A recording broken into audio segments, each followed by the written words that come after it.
Para simbolizar a contribuição da cultura africana na literatura, não haveria melhor nome do que o nosso convidado de hoje, Wole Soyinka. Suas peças teatrais, romances e poemas lhe valeram, em 1986, o Prêmio Nobel de Literatura. Welcome to the city of Porto Alegre, Professor Soyinka. Axé. It is a great honor to have you here as a guest of our book chamber and the Bienal Foundation. Jean-Paul Sartre visited Brazil in the 1960s. And after having addressed several audiences in different cities and academic centers in Brazil, Elisa, he asked, "Where are the Afro-Brazilians? I don't see them." That's what Sartre asked in the 60s. Professor Soyinka, is Afro-Brazilian culture visible to your eyes in the city of Porto Alegre? So I will pass the responsibility to continue this to Elisa. In the 1970s, my husband Abdias Nascimento and I were in Africa, in Dakar, for a meeting called the Encounter for World Alternatives, which was also the founding meeting of the Union of African Writers, which Wole Soyinka was at that time at the helm of.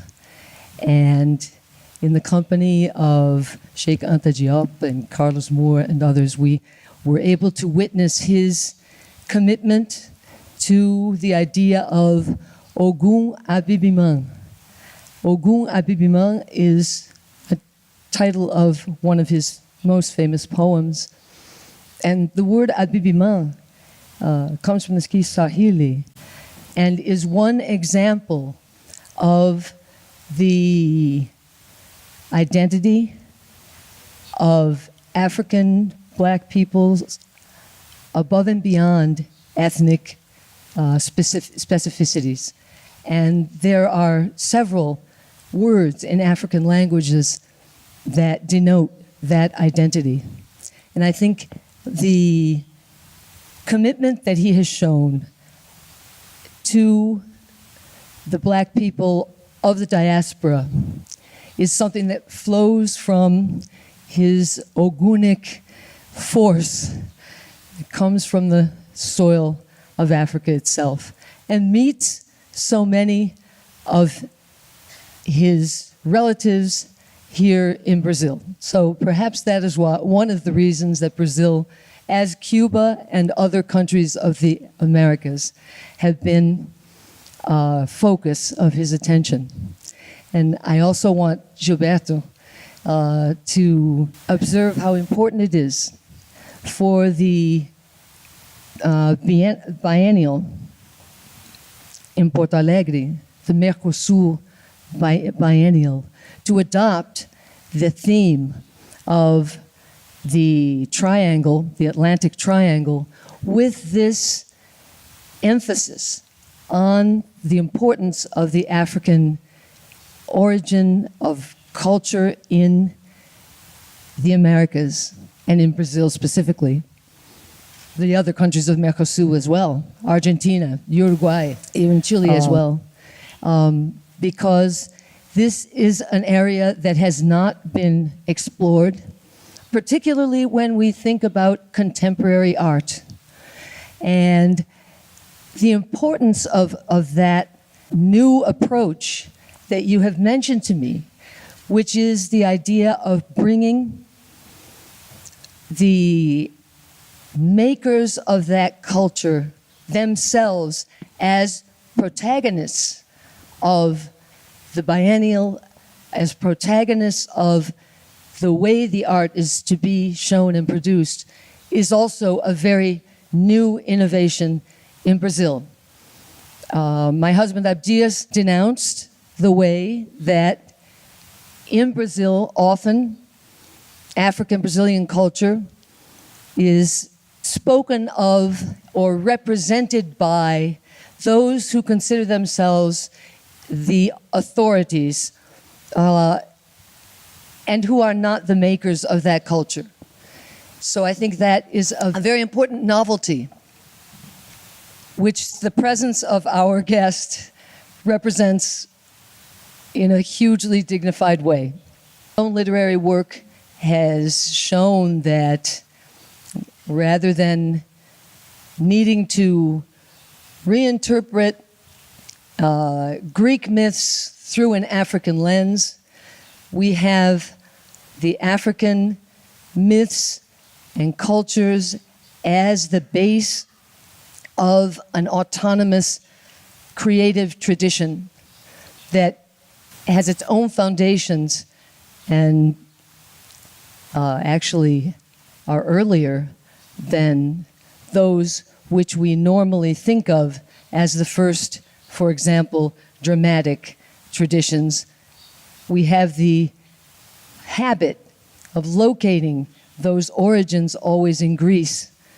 But as Abdias Nascimento said in his prologue to a book, an anthology of Black theater called Dramas for Blacks and Prologue for Whites, which was published back in 1961, they were already showing that those early origins of drama, literature, philosophy were earlier and in Africa, and the work of protagonists that were Black Africans.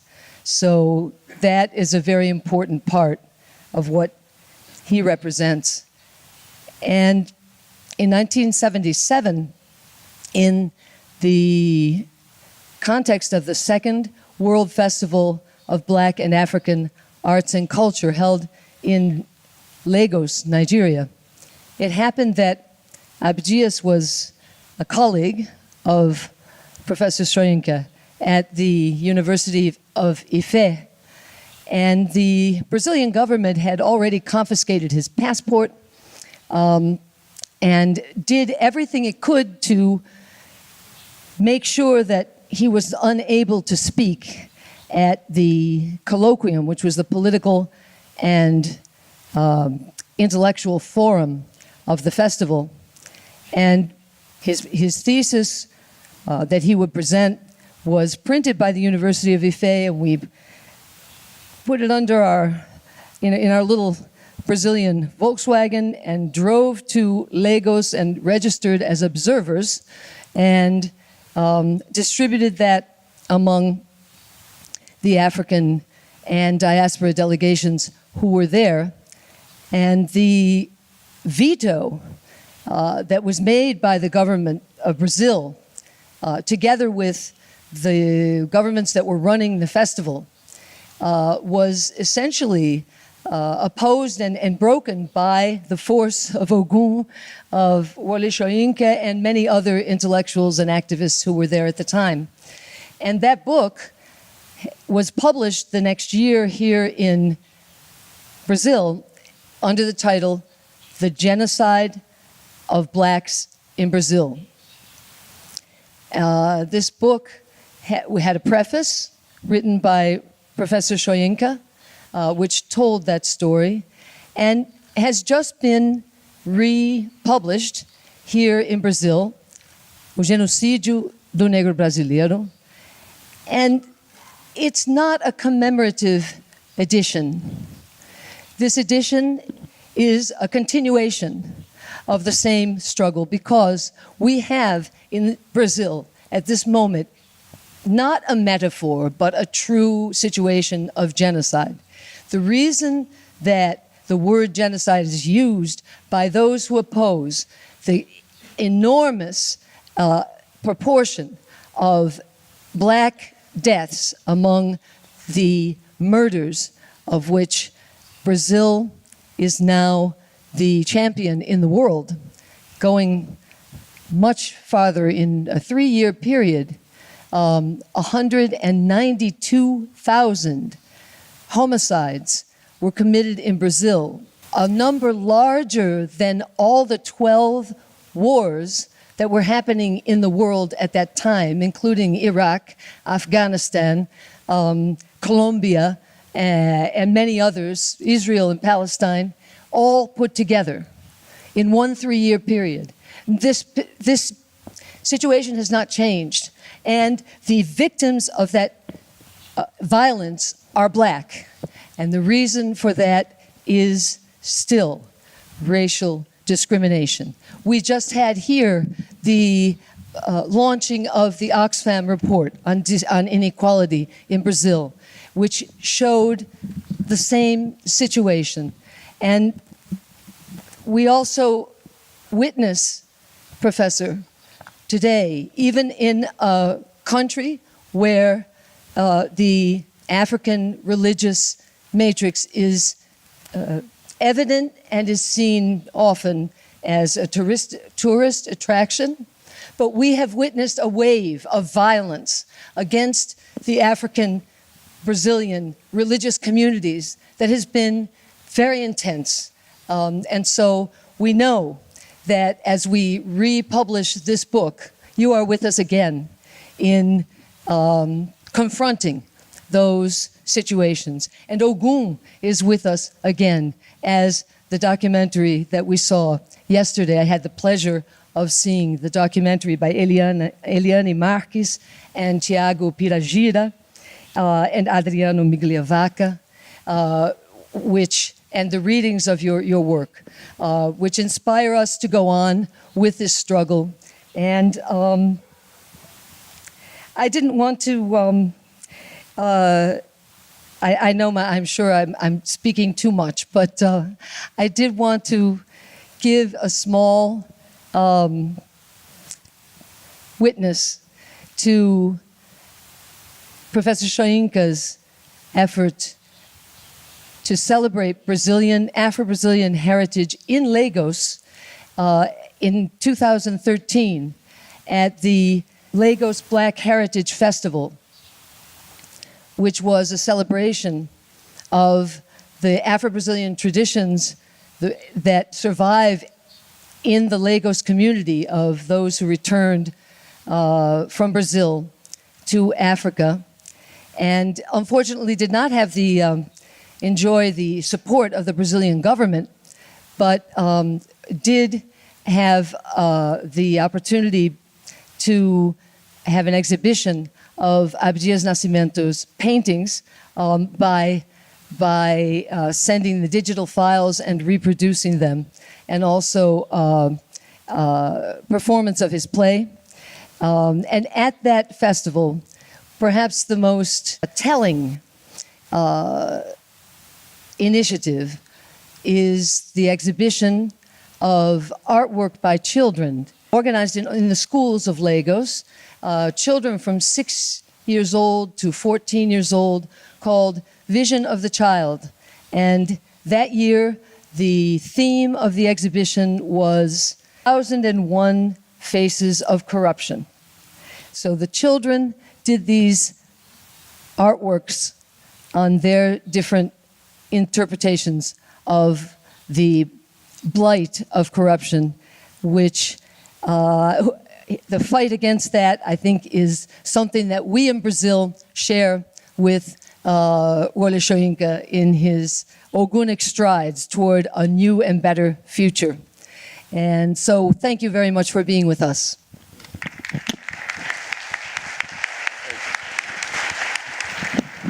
Yes, it's quite true that when I'm in Brazil, I do not feel I'm a stranger, and I've been coming here many, many years. Brazil, Cuba, Colombia, even Puerto Rico, Colombia, when I was there, yes, wherever there is African retention, for me, that is second home. A very quick anecdote, and then I will read just, I'm not going to give a formal lecture. I think this atmosphere is, less informal. Oh, less informal. But let me give an episode to show you that this is, for me, it's not an academic issue. It's a visceral issue. I've never accepted the fact that Africa, given our history, ends on its saline borders, that Africa is completely bounded and is hermeticized by either the Atlantic or whatever other ocean, But history has pushed that continent outwards into infinite regions. I was in Jamaica once. I was at the time in exile, and I narrate this actually in my memoirs. I was pursued at the time by a very relentless, late now, dictator called Sani Abacha. And we were struggling to get rid of him. And finally, I was thrown into exile at the urging not only of my own sense of vastly diminishing security, but virtually pushed out by my colleagues and sent out to start at least clandestine radio so that the world could know what was happening. When I was in Jamaica, I was teaching at the University of West Indies. And I had been placed on trial, and I'd been sentenced in absentia. And my mortal fear was that if anything happened to me, some well-meaning friends and family, and I had been placed on trial, and I'd been sentenced in absentia. And my mortal fear was that if anything happened to me, some well-meaning friends and family might decide to take my body home. And I certainly did not want my body to occupy the same space as the dictator I despise dictators normally, but this one I despised with a passion. He'd already killed he's hanged, in fact, a young colleague of mine, Ken Saro-Wiwa, who was the leader of the Ogoni people in their struggle for recognition. And on trumped-up charges, Ken Saro-Wiwa and 8 other Ogoni chiefs were actually hanged by this man. And so I was totally committed to, if possible, getting my hands on him and hanging him. But it looked more likely that he would get his hands on me outside. So I told my colleagues, my family, I said, don't take my body home. I said, I'm going to find a piece of land. And if anything happens to me in the Caribbean or anywhere there was African diaspora, and make sure I'm buried there. Don't take me home. And I began looking for a piece of land. It was an obsession for me. I just did not want to go home when that dictator was running that nation. And during my search, I ran into the county of Westmoreland in Jamaica. I'd been told, I learned that there was some kind of Yoruba settlement there. I'd stored that information away in a kind of academic way, but not really done much about it. Kept postponing, I must visit one of these days, I must visit one of these days. And when things got to that extent, I said, it's about time I visited, see what it's like. The place was called Bekuta. Now, I come from Abeokuta, and there was a similarity that the connection had been made even long before me.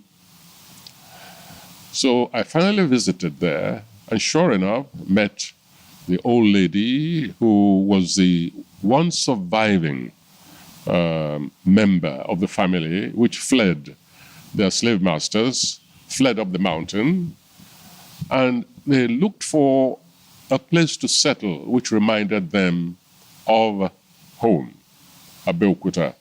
Abeokuta means under the rocks. And so they found this settlement in Westmoreland County, restored their traditions, cuisine, dances, music, rituals, so that when I visited the first time, I saw a microcosm of my own Abeokuta town. And I said, yes, anything happens to me, make sure my body is buried there. So it's not a technical, it's not as I said, it's not an academic, it's not just a historic issue. I've rejected completely any notion that the African continent is bounded by that accident of land mass movements which isolated the continent, broke it off from the continental shelf or whatever. No, for me, Africa exists outside its own borders. At the same time, however, we know that culture is not static. Anybody who thinks that the transference of culture across any distance is going to be found in the same form is absolutely deceiving himself or herself. Even within the origins of cultures, culture moves. It's dynamic. But there are certain core elements which makes it possible for one to identify oneself with other people in any community, on home ground or outside. And this, for me, is what distinguishes what you might call regional cultures, the genuine, authentic culture of a people. The Orisha is one such example of transference, which has not, however, landed either in Colombia or in Brazil or in Cuba in exactly the same form. I'll give you an example. Take Eshu. If you go to Brasilia, you'll find a park of the African deities. Central to this pantheon where all the deities are represented, central to it is Eshu. In the Brazilian park of the deities, Eshu is considered the prime deity, the principal deity. In its home of origin, this is not so.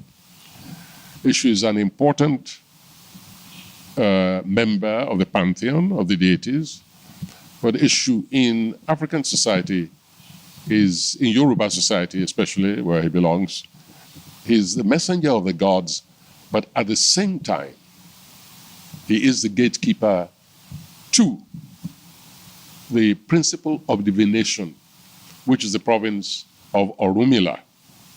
And if you look at an Ifa bowl, the divination tray, you'll see a figure carved there. In Nigeria, in Yoruba land, that figure, that face at the head of the Ifa tray is known as Oju Ifa, the eye of Ifa. Here, however, I find that in the diaspora, many people believe that that figure is Eshu. Now, there's a historical reason for that kind of transformation, and it's one which speaks to the combativeness of the Yoruba when they found themselves in the diaspora. When the the Christian evangelists arrived in Yoruba land, they needed something crucial to be able to propagate their religion. They needed evil. They had to have evil to ensure that their would-be convertites were made to feel that they were living in perpetual sin. And so they needed a representative of Satan, of the devil. So they looked around the pantheon and said, now, which of these deities can we co-opt and transform in a negative way and impress on the people that this is their enemy, this is their obstacle to paradise, to eternal bliss. So they picked on poor Eshu. Now, it's in compensation for that the Yoruba who came here, in defiance of that demonization of this deity, that Eshu got catapulted to the position of principal deity. In other words, they were saying, shall we say to the Roman Catholic masters, oh, I see, you picked on Eshu, you demonized him, turned him evil, well, we're now going to make him the principal deity. It's one of those historic transpositions, which, however, in no way nullifies or reduces the authenticity of the Orisha, of Orisha worship. If you go to Cuba, and you see the representation of the deities, the style of the sculptures is anything but Yoruba style of sculpting.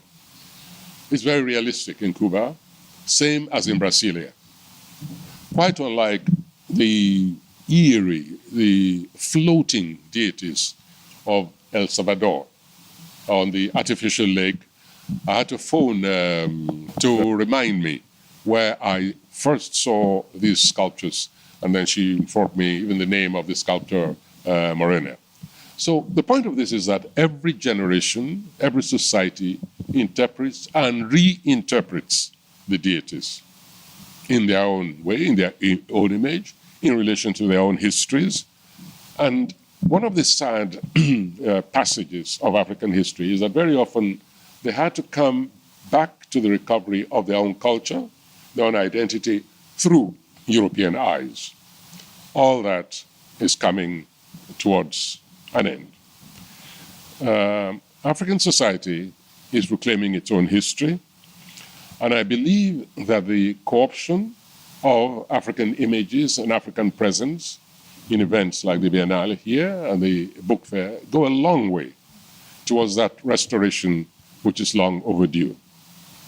It's almost like the communication system, I think.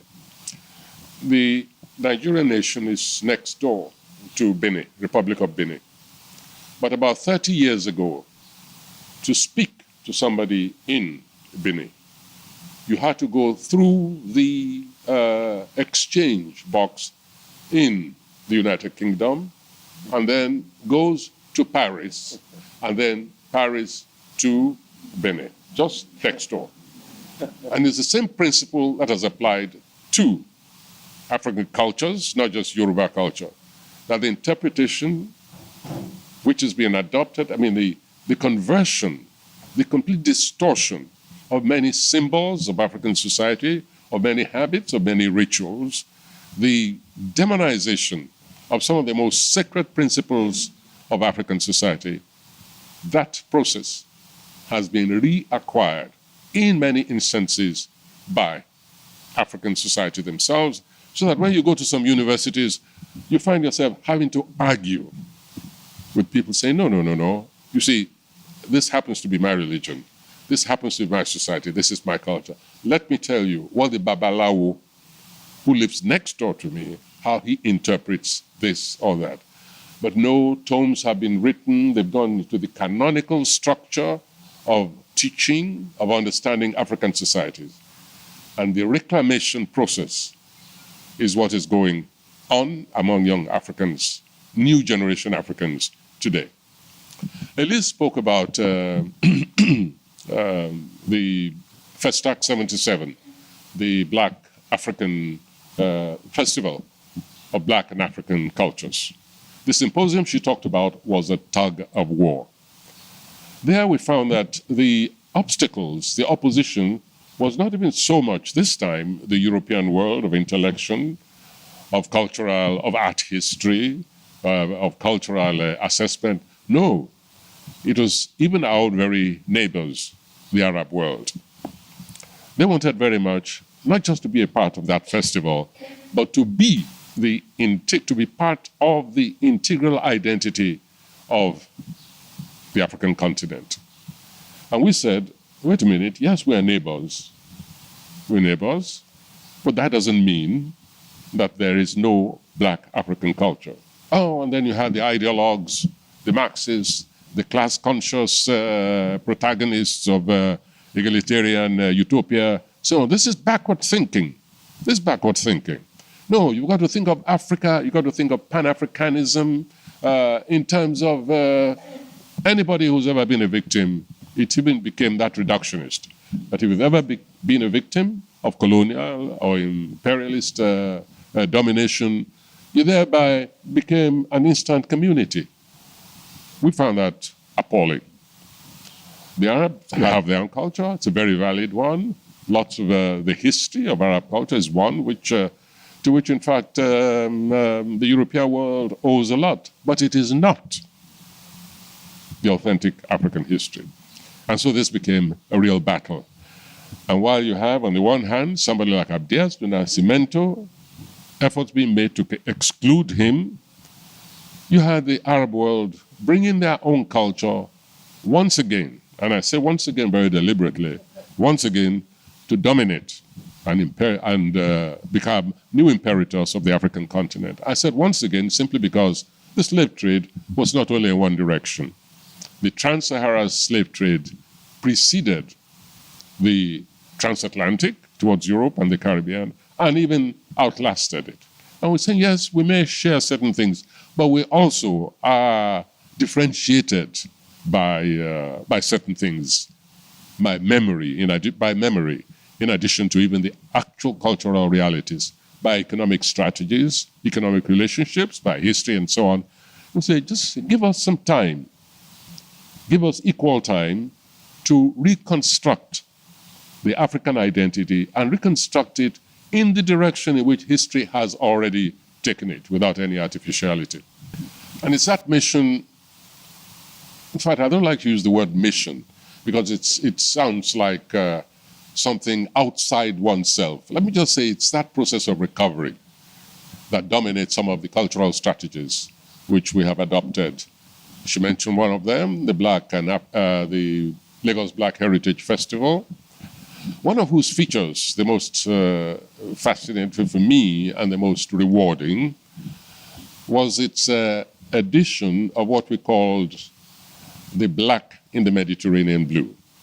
And the whole idea was this, that it will take the Mediterranean, which belongs to everybody. This is the concourse of the greatest world civilizations, from which the African continent, however, has been consistently excluded or else diminished. Whereas we know historically the extant works, the iconography of that region points very clearly to the contribution which the African culture has made to the whole world. So we said, all right, let's take this pond called the Mediterranean. I will take all the various European nations around that lake, and we'll take them one by one, and we'll see what effect their incursion into Africa has had on Africans, and in addition to see what effect African presence around the Mediterranean, what contribution it has made to the cultures of Europe. And we began with Italy, Eritrea, Ethiopia, etc., and even parts of West Africa. That was the first. Brazil, in fact, was to have been the first. But Brazil can sometimes be a very difficult country, and especially in terms of its own history and its presence, its reluctance to acknowledge African presence. And so we had a very hard time with Brazil. So very quickly, since there was so much foot dragging, we began with Italy. But by that time, we'd made up our minds, we'd given ourselves more time. We made up our minds that Brazil was next, willy-nilly. I visited here. Elise knows all about it. The Africa House here assisted. Even the Nigerian embassy was part of it. One of your presidents came to Nigeria, and together with our president, Jonathan actually announced the oncoming festival involving both Brazil and Nigeria. We came here, we were promised a contingent of, I think it began with about 150, close to 200. And gradually, the contingent diminished to about 75, then 50, then 25, and then finally, we were offered 4 or 5, I can't remember. And they were supposed to be, in fact, they were supposed to come and hold a cinema workshop in Nigeria. It was very depressing. Even recently, there was an opera supposed to come from Brazil, a new opera based on the history of some slaves between Africa and Brazil. And we look forward so much to having that opera open in Nigeria. It did not, something happened. I met officers, officials, state officials, federal officials, and to cut a long story short, there was no contingent, but fortunately, we had Abdias. And we performed the plays of Abdias, we put up an exhibition of Abdias, and we were able, again, luckily, to trap this dance troupe, the Zai Zai, what's the name now, I've forgotten, and they were able to have a carnival vibe, yes, to do that. So we did manage to show a Brazilian presence, but it was very disappointing. And the Orisha took a hand, and it was that year that Brasilia lost badly in World Cup to a little-known country, I don't know. That was the judgment of the gods. And I made sure that but we're nothing if not persistent. We're nothing if not persistent. And I tell you what the new scheme is. The reverse journey, we believe, has to take place. Yes, the slave experience was traumatizing. The memory is still raw in many areas. But culturally, there has been some compensation. The very knowledge, the very symbiosis that has taken place between African nations, and especially the Yoruba world and the Caribbean, and particularly Brazil. And an ongoing scheme right now is what we call the Grand Voyage Home, in which we are collaborating with Palermo, the Isle of Palermo in Italy, in Sicily, with the mayor who's very enthusiastic. And we're trying to get a boat. This should have taken place last year. Once again, there were problems, but we haven't given up.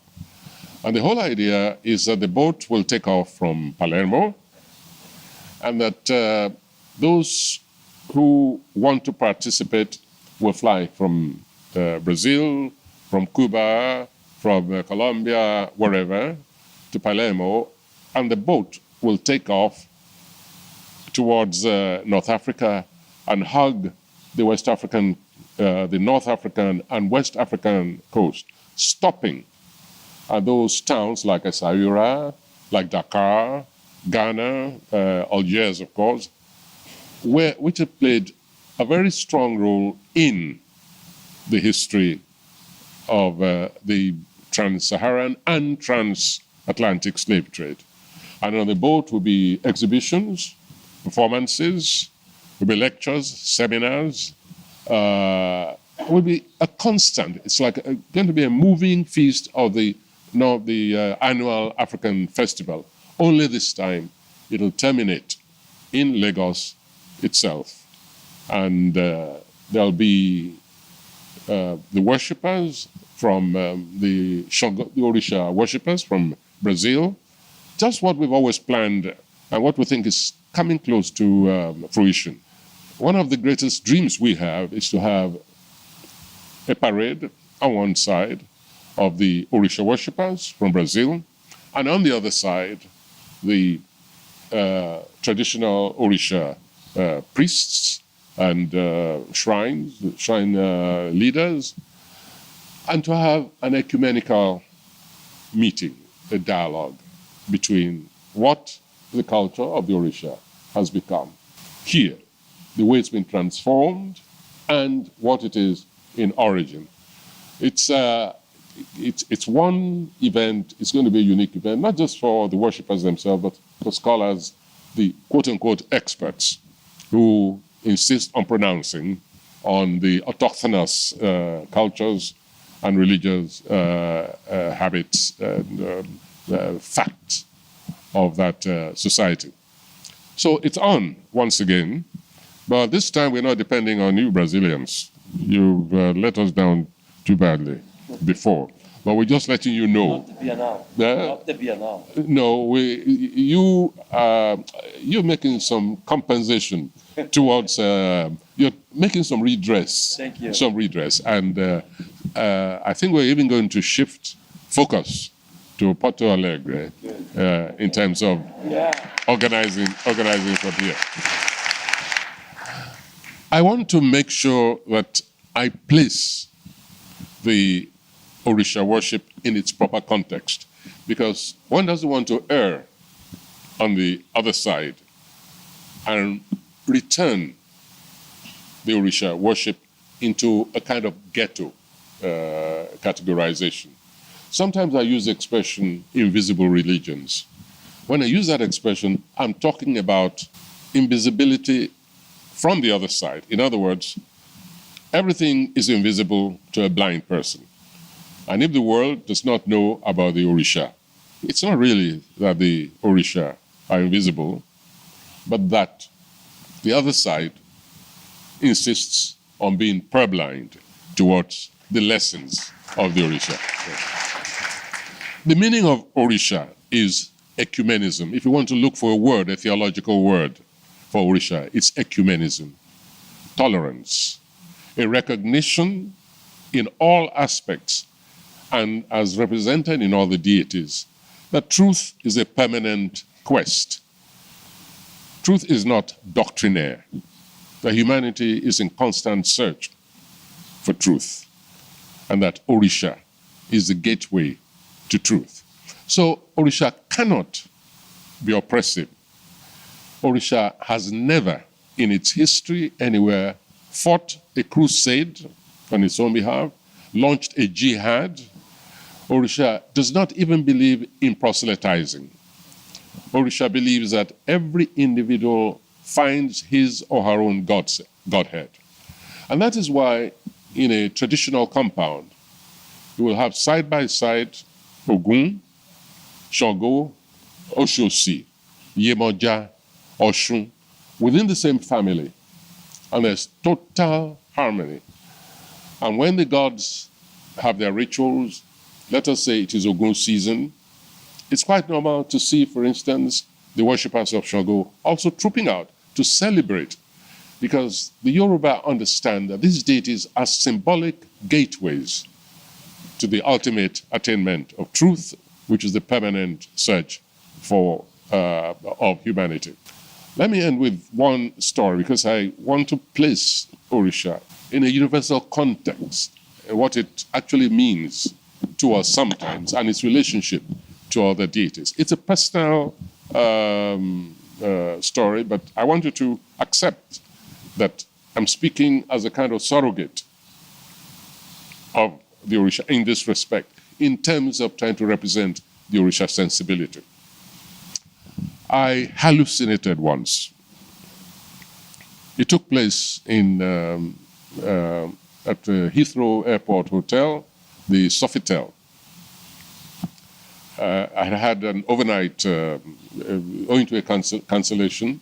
I was forced to stay at the airport hotel that day, and I got to work. Since I had the whole day, I got to work. And I thought I would work for about an hour, 2 hours, and then go into London, look at the sights and come back. But as sometimes happens, by dusk, I was still working. I'd lost count of the time completely. And so I came out of the corridor. As I turned the corner, I was confronted by a sight which convinced me that I was hallucinating.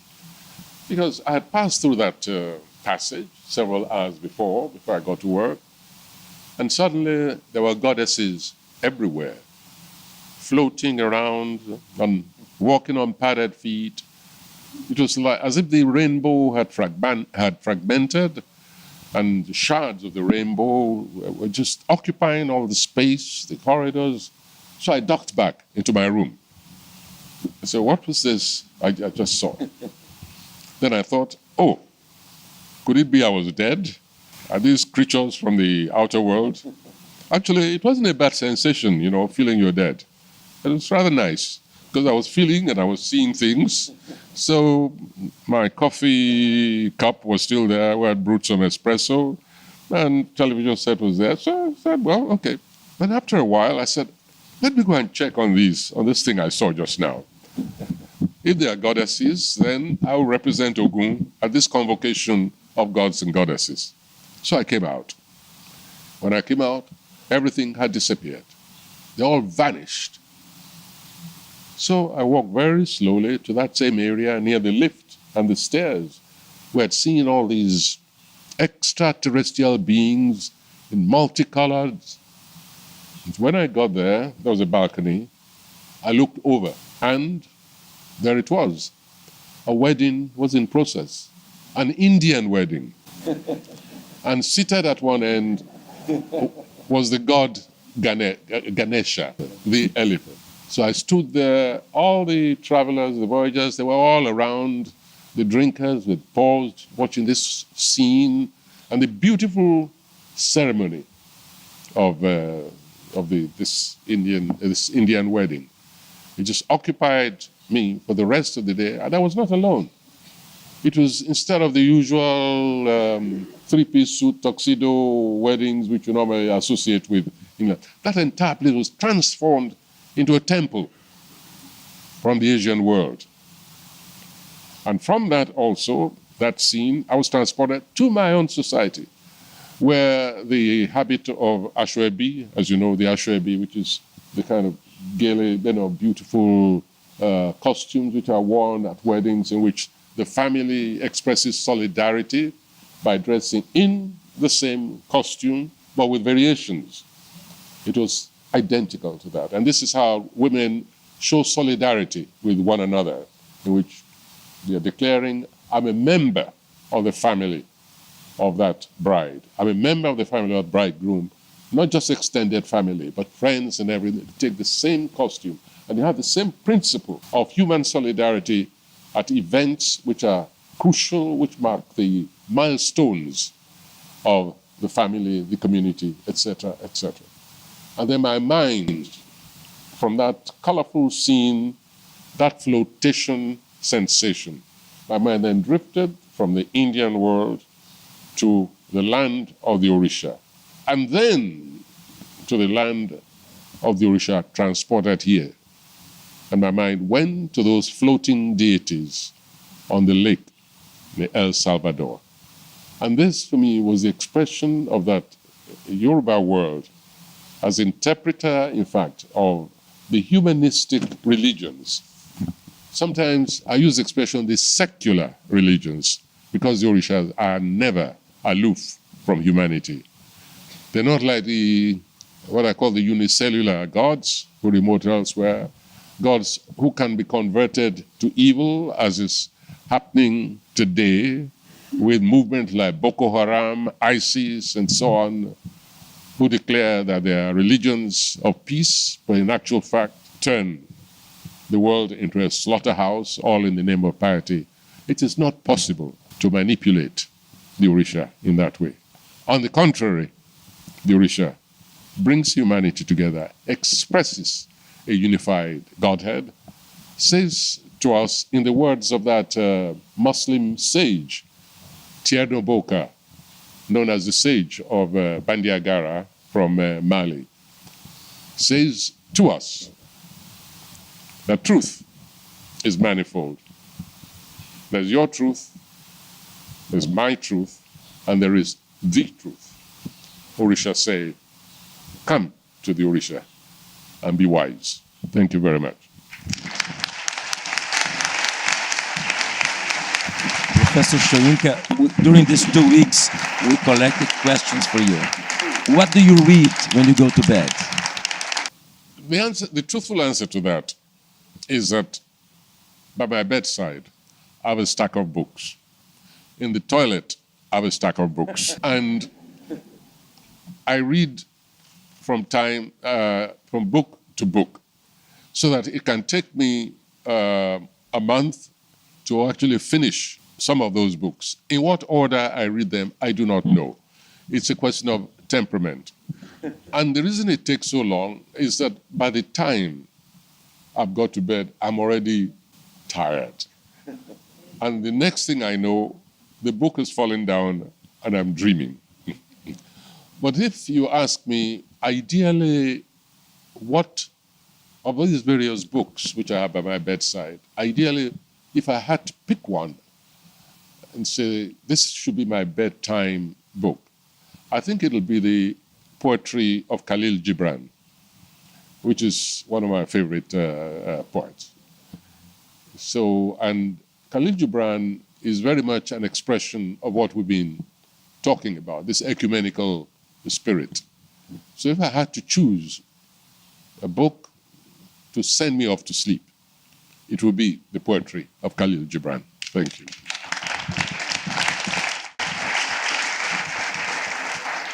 So I would like then to thank you very much for accepting our invitation to come to Porto Alegre. Welcome to come back and put Porto Alegre in that scenario you mentioned, yes. We are very happy to be in this map. And I would like to thank everybody for coming here. And please enjoy the last day of our beautiful book fair. Thank you very much. Thank you.